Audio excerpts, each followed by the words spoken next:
بسم اللہ الرحمن الرحیم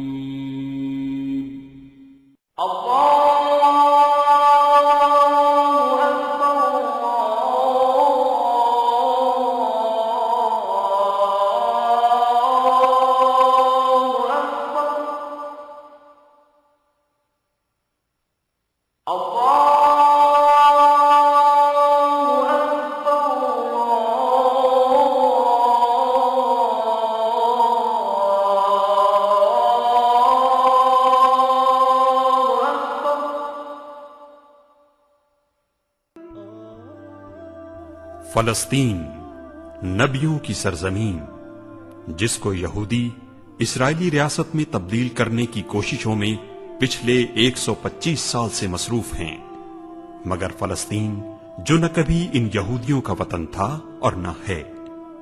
1300 قبل مسیح میں یہودی پہلی دفعہ اس علاقے کے مقامی قبائل کو قتل کر کے اس علاقے میں آباد ہوئے تھے۔